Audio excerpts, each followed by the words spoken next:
Readings of Almighty God's Words. Exposing Antichrists.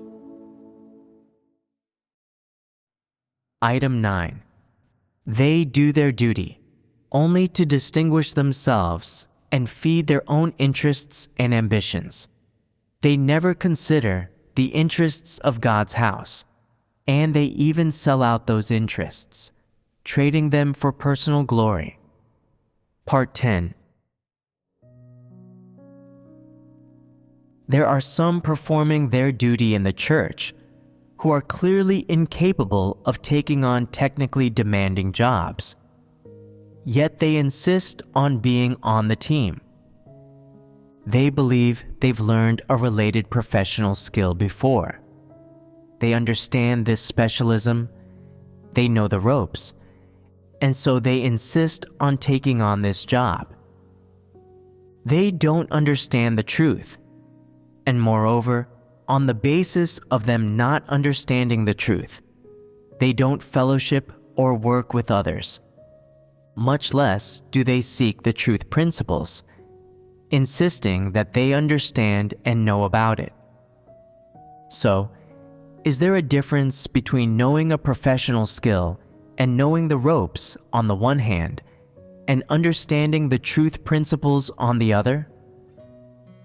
By knowing a professional skill and knowing the ropes, does that mean one understands the truth principles? These people with no spiritual understanding believe that knowing a professional skill means that they understand the truth principles, and so they can boldly set to doing the job with a free hand, not listen to anyone, and not have to do the job according to the rules of God's house. They believe that this is their business, and no one else can intervene or ask them about it. The job will be as they make it, and what they do is taken as the standard.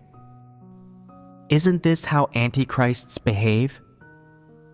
Isn't this a serious problem? If one only knows a professional skill and doesn't understand the truth, what consequences will come of them performing their duty? They'll cause disturbance to church work. Only disturbance? Won't they become arrogant and conceited? Won't they do things that shame God? Through performing your duty, the effect you are to achieve is to bear witness to God.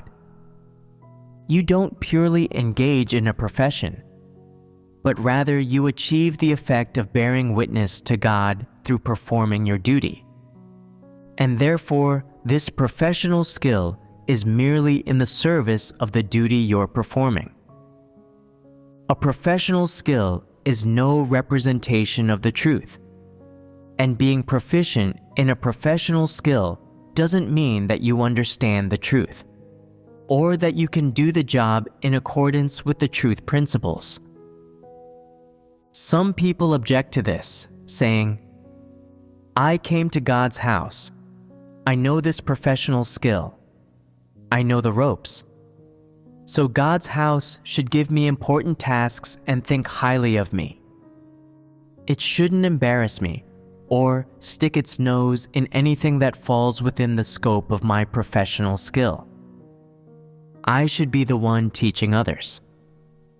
God's house shouldn't arrange for those who don't know the ropes to work with me. These people don't deserve to work with me. Is this a correct way to think?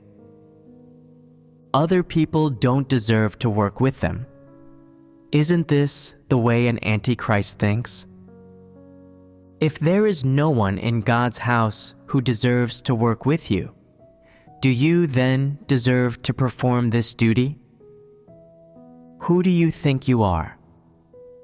Have you been made perfect? You don't deserve to perform this duty. Only because God exalts you do you have the chance to perform this duty. You should understand the principles of performing your duty. You're now bearing witness to God. not engaging in a profession. That bit of professional skill you know is merely used to render service and used in the service of this duty. Therefore, no matter how technically demanding the duty you perform is, you must always focus on the truth principles in every part of it, so that you can achieve the effect of bearing witness to God. If you can't achieve this effect, and the duty you perform brings shame on God, what use will your technical abilities have then? Will they be of any value? No, they won't. Therefore, don't take that little bit of professional skill and technical ability as the truth. They are not the truth and are not worth cherishing. If God's house didn't use you, if God didn't exalt you, your little bit of professional skill and technical ability would amount to nothing. When compared with the truth, those things aren't worth a dime. It can be said that the imposture of antichrists is a means they employ to have a place in people's hearts. They use the means of imposture to mislead and misdirect people. That these people can engage in imposture shows not only that they fundamentally do not accept or acknowledge the truth, but also that there is an even more realistic interpretation that can be applied to these people. They have no spiritual understanding. What does "they have no spiritual understanding" mean? It means that they don't understand God's words or the truth. And because they don't understand the truth, they therefore have no idea what kind of people God loves. And so, they imagine this kind of spiritual person and then engage in imposture and pretense. They act like this kind of person, believing that by doing so, they can get God and other people to like them. Actually, the opposite happens, as people like this are precisely those whom God detests and condemns. So, don't be someone like this. If you also want to be someone like this, if you often engage in imposture and pretense in this way, and you mislead people in this way, then you are following the path of an antichrist. You must learn to say, "I have weakness, I have negativity, I have corrupt dispositions. I'm an ordinary person. I'm nothing special. There are many things I don't understand and don't know how to do. I'm often weak and misled by Satan, so that I fall into the temptation of Satan. In terms of studying technical skills, I can master one or two at most, and I can learn how to generally do them. I know how to do this bit of professional skill, and I have this bit of special skill. I'm an ordinary person. I'm not of high caliber, and my perception is so-so. In terms of the truth, I understand only as much as God gives in fellowship. I can't understand anything that God doesn't lay bare or explain clearly, and my caliber is so-so. Brothers and sisters choose me to be church leader or team leader, and this is God exalting me. And it is not because I'm better than others. I have nothing to brag about. Can you say such a thing? Have you ever said such a thing? Do you think this way in your heart? If you always feel in your heart that you're great, wonderful, a cut above the rest, one in a million, that you're special in any group you find yourself in, that you're top-notch, that if you spend a month or two in a group of people, your special skills, talents, caliber, and perception can be witnessed by all and be seen as better than that of ordinary people. If you always measure and position yourself in your heart in this way, then you are in great danger and a lot of trouble. There are very few among all of mankind who are genuinely able to understand the truth. Much less are there any perfect people or people who can do anything. Everyone is ordinary. Some people think they're not ordinary. So how does this idea come about? It comes about by them having something they're good at. Some are good at singing, some at acting, some at technical skills, some at physical labor, some at social interaction, some at politics, some at business, and so on. None of these things have anything to do with the truth, yet they often give you a misapprehension and make you mistakenly think that you're a cut above the rest. Why is it wrong for these things to make you mistakenly think that you're a cut above the rest? These things you're good at, and this so-called cut above the rest, do not mean that you can understand the truth, that you can surpass ordinary people in terms of understanding the truth, or that you possess favorable conditions in terms of being in pursuit of God's salvation and being made perfect. They don't mean these things. You must recognize this matter clearly. From the time God began to utter His words and perform His work until now, He has spoken countless words and performed countless works, and has even one person among all of corrupt mankind seen in God's utterances that He is the Creator, and that the words He speaks are the truth. Can even one person see in God's words His identity and status, and then stand up to bear witness to God's identity and status? Not a single one. This fact proves that, in terms of the caliber, minds, and perception of all of mankind, they do not possess the necessary conditions for comprehending the truth. Never mind the fact that all human beings possess Satan's corrupt dispositions.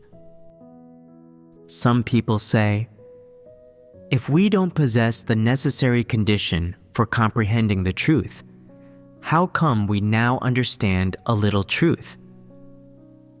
Isn't that because I've spoken so much about it? I've spoken so much that I don't even feel like speaking anymore, and am fed up with speaking. Every time I speak in fellowship with you, I have to separate the topics into main topics, middle topics, and subtopics, constantly explaining things in detail, and you still don't understand.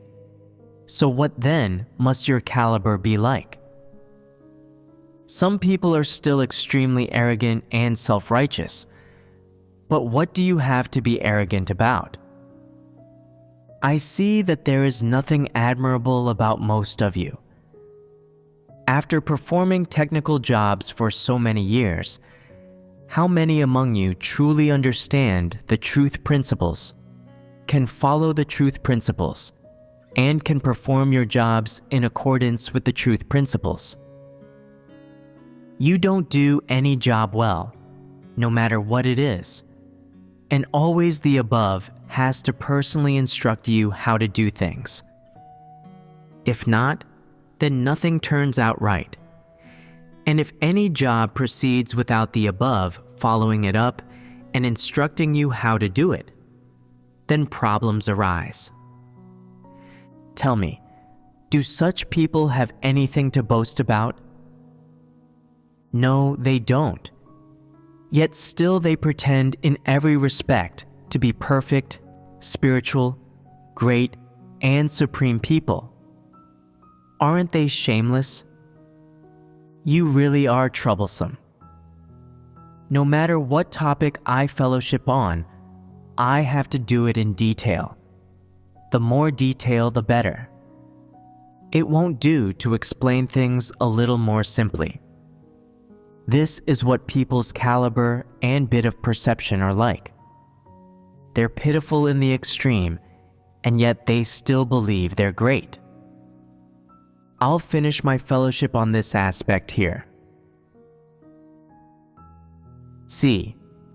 By towering over all. Now we'll fellowship on the third aspect, by towering over all.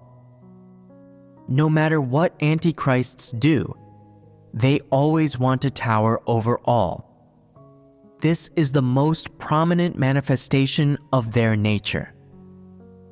When anyone wants to tower over all, this problem is a very serious one, and such people are all genuine antichrists.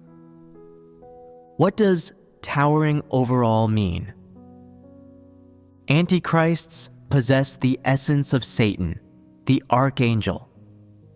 They are innately unwilling to be normal or ordinary people.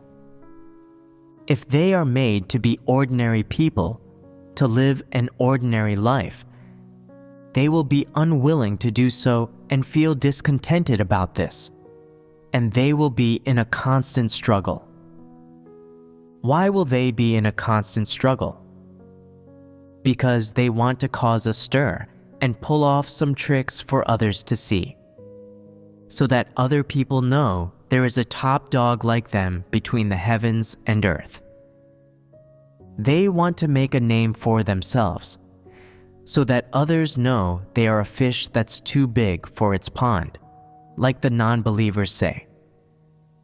What kind of things are these fish that are too big for their ponds? They are evil spirits, unclean demons, archangels, Satans, and devils. Antichrists inherently do not wish to pass their days being content with their lot in life, living the life of an ordinary person. They don't quietly keep to their own duty or act like well-behaved ordinary people. They are not content with being like that. Therefore, no matter how they behave on the surface, in their innermost hearts, they always feel unhappy with their lot in life, and they will do certain things. What things? They will do certain things which normal people could never come up with. They like to be in the limelight, and they won't hesitate to endure some suffering and pay a bit of a price. There is a saying that goes, "New officials are eager to impress." Once an antichrist becomes a leader, they feel they must perform some marvels and make some achievements in their career to prove that they are not ordinary. What is the most serious problem here? Although they are doing things in the church, and although they adopt the guise of doing their duty, they never go seek with God on how to do their duty or how to do the church work well. Nor do they earnestly try to ascertain what the rules of God's house are, what the truth principles are, or how to act in a way that benefits the work of God's house and the brothers and sisters, brings no shame on God, bears witness to God, enables the church work to progress smoothly, and ensures no careless mistakes appear in their work. They never ask about these things, and they never inquire about these things. They do not have these things in their heart. Their heart isn't filled with these things. So, what do they inquire about? What is their heart filled with? It's filled with thoughts about how they can show off their talents, and show that they're different from the rest, and show off their leadership style in the church, so that other people can see that they are a pillar of the church, and that the church couldn't do without them, and that only with them can all church work progress smoothly.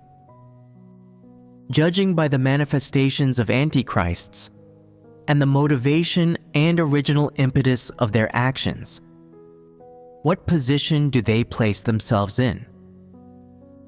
They place themselves towering above all. And how is this manifested? They are defiant toward everyone and always want to have the final say and make other people do what they say. There is a problem with their being defiant toward everyone. There is a hidden meaning within this.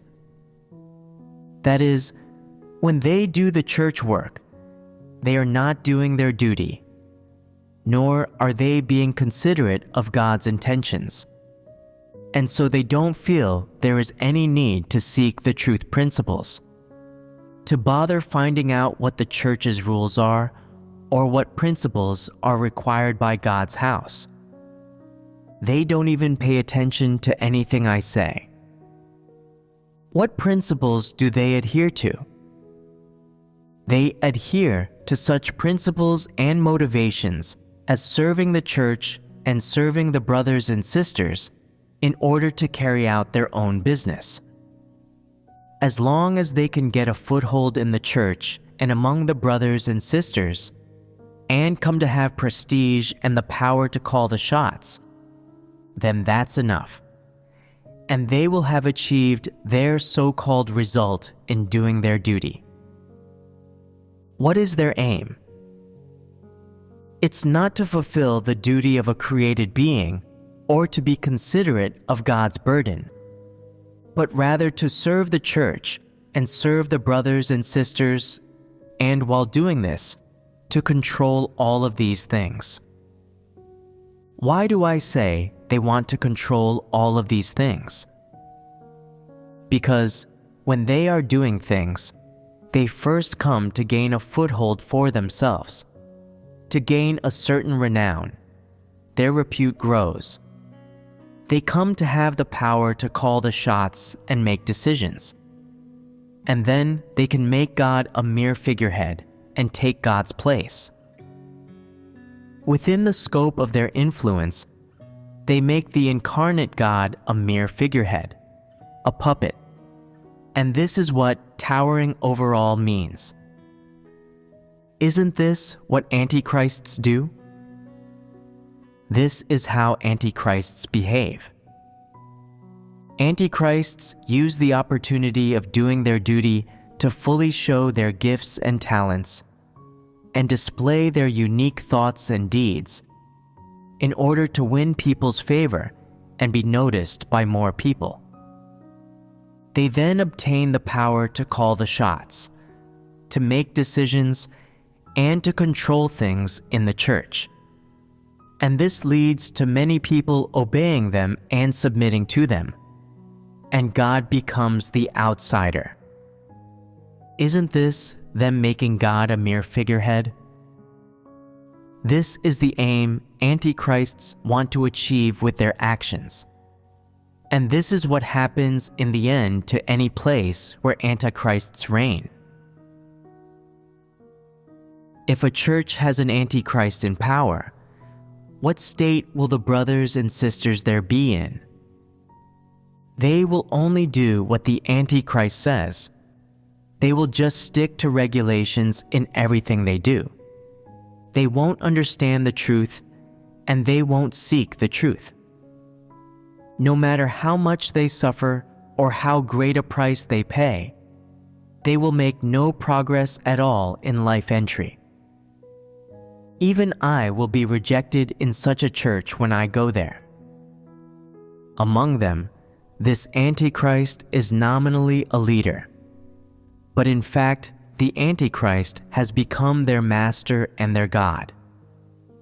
In any church controlled by an Antichrist, the truth and God are turned into mere figureheads. This is what it means when an Antichrist towers over all. Isn't this serious? When the people in a church are controlled by an Antichrist, and outsiders go there to do work. Won't these people have to take their cues from their master whenever they speak and act? They are under a unified command. They act in unison, and no one dares to speak out of turn. After just one look from their master, these people know what is meant by it, and then they act accordingly. If I ask them something, they converse with each other in their own dialect. This means that they don't want me to know what they're saying. They want to avoid me, and they think of me as an outsider. Isn't this a problem? What's the nature of their wanting to avoid me? This is the disposition and essence of an antichrist. They want to control the church and control people. No matter what antichrists do, they absolutely will not do things in accordance with the truth principles, much less consider the interests of God's house. They are trying to establish their own kingdoms and engage in their own business. How is this doing their duty? This is them establishing their own kingdoms under the guise of doing their duty. Since antichrists have this kind of nature, even if they don't say they love status and want status subjectively, the moment they do something and stretch out their hand, they rush down the path of antichrists. Their demonic nature is revealed, and they try to establish their own kingdoms. The moment they do anything, they try to engage in their own business. The moment they do anything, they try to proceed according to their own means and methods.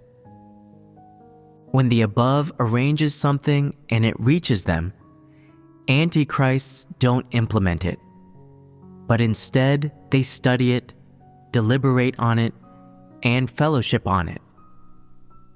What's their aim in fellowshipping on it? To get everyone to discuss it, to see if it'll be adopted or not, and whether it's workable or not to implement it. Everything God says and does is the truth, but this changes when it reaches an antichrist. It changes into something for them to study.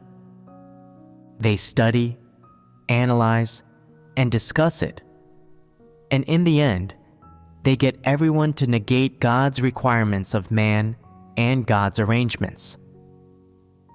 In their hearts, they think, "You're not the truth, you're just an ordinary person. What you say doesn't count for anything, and if you want to have the final say in my jurisdiction, then you can forget it. I'm in charge here now, so everyone has to do what I say. I have absolute power to call the shots and make decisions, and you can only be a figurehead here. I must have the final say on everything within the scope of my work and influence. Even if you understand the truth and everything you say is the truth, that won't work on me." This is an antichrist and a devil, right? So, when they reach the territory of an antichrist, the church's work arrangements, the above's requirements, and the truth principles do not get implemented at all. What can be done about these things not being implemented? When a church doesn't implement them, this means that there's something wrong with the leaders and workers there, and these stumbling blocks and obstacles should be handled. Do you think there's nothing God's house can do to you? If God's house can use you, then it can handle you too. Do you think this is the world? Do you think that if you have influence, act like a tyrant, and if you're cruel, despotic, and vicious enough, there's nothing anyone can do to you? If so, then you're wrong. This is God's house. God's house is ruled by the truth, and it treats people in a principled way. God's house may use you, and God's house may not use you and eliminate you. Whether you are used or not is decided by a word from God. If you cause disturbances and obstruct things in an unreasonable manner here, then you will ultimately be eliminated. If you make efforts to render service, if you stay here and know your place and behave yourself, then God's house will keep you to render service and see how your rendering service turns out. The essence of antichrists establishing their own kingdoms is that of towering above all, disregarding God, disregarding the truth, and disregarding church rules. They just serve the name church. They just serve the title God's house. They just serve the group of people called brothers and sisters. And they never do the duty of a created being. Much less do they follow God or submit to His words. This is them establishing their own kingdoms. This is the essence of antichrists, and this essence is that of towering above all.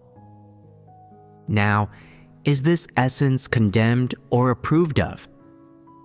Condemned. And since it is condemned, these people should be rejected among you. Some muddled, ignorant, and blind people follow, praise, admire, and worship such people when they see them, and they even want to bow down to them. They're so foolish. Where can Antichrist lead you?